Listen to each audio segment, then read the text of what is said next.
আহ, আমার হাতে যে ডকুমেন্ট গুলো দেখছেন সেই ডকুমেন্ট গুলো আমার এই মামুন ভাইয়ের ইমিগ্রেশন পুলিশই ধরা খাইছিল। ঠিক আছে, এখন সে ছাড়া পেয়েছে। এখন সে একটা নিয়ম আছে যে আপনি মামুন ভাই, জি ভাই।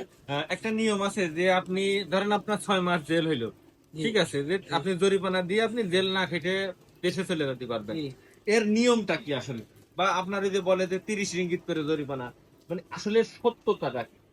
সত্যটা ভাই। ধরেন আপনার আছে কোর্টে কোর্টে একটা করলো যে তোর আছে 6 মাস জেল হয়ে গেল, জি 6 মাস জেল, নাইতে আছে 3,000 রিঙ্গিত জরিমানা জরিপানা। কিংবা 10,000 রিঙ্গিত জরিমানা। এই 10,000 রিঙ্গিত জরিমানা দিলি তারপরে তুই দেশে যাইতে পারবে, তাই তো? জি এরকম আছে না? এরকম আছে ভাই, এরকম আছে। অবশ্যই। তা এটার আসলে সিস্টেমটা কি? আমি তো জেল খাটিনি। এটা এখন আল্লাহ সিস্টেম তবে- হচ্ছে আপনার ভাই যদি ওই পড়ে নেবে, পড়ে নেওয়ার উপর আপনারা জিজ্ঞাসা করবে যে না আপনি কি এই 5,000 রিঙ্গিত বা 2,000 রিঙ্গিত 10,000 রিঙ্গিত জরিপানা আছে এটা কি আপনি দিতে পারবেন? হ্যাঁ, যদি আপনি বলেন হ্যাঁ আমি দিতে পারবো, হ্যাঁ, আমার জেল হবে না, তাহলে আমার জেল হবে না। হ্যাঁ। আর যদি বলেন না আমি পারবো না, তাহলে বলতে হবে আমি পারবো না।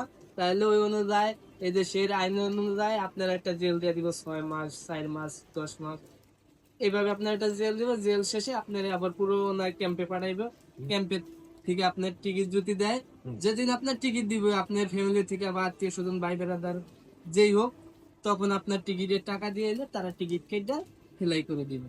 আবার এই যে টিকিট কেটে দেওয়ার জন্য ধরেন যে যেরকম জেল থেকে মুক্তি পাওয়ার পরে টিকিট কেটে দেওয়ার মানে একটা সিরিয়াল আছে, মানে অনেক সময়, মানে 2 মাস জেল হয়েছে আরো 1 মাস বসে থাকতে হয়। এটা সিস্টেম এটা সিস্টেম হলো আপনার ভাই ধরেন একটা ফ্লাইটের লোক যাইতে হইবে ধরেন 50 জন বা 100 জন। হ্যাঁ, 100 জন না হওয়া পর্যন্ত তো আর দুইজন একজন নিয়ে তো আর বিমানটা চলে যাইব না। হ্যাঁ, দুইজন একজন নিয়ে গেলে তার পোষায় না, এই কারণে একটু লেট হয়। গ্রুপ আছে 1 মাসে হয়তো 2টা ফ্লাই দেয় বা একটা দেয়। দেখো একটা নিয়ম আছে ওই হ্যাঁ, বাদে লোক বুঝে হারা ফ্লাইটা করে। হ্যাঁ। বেশি চা বলে 2টা করে, কম চা বলে একটা করে মাসের ভিতর। এরকম ভাবে এরা আর কি ফ্লাইটা দেয়। এটা দিয়ে তারপরে দেশে ফেরত। তারপরে দেশে চলে যায়। তো ভিডিও করার উদ্দেশ্য অনেকেই জানেন না। অনেকের এই তথ্য জানার জন্য বিভিন্ন দালাল ধরেন, বিপদে পড়েন।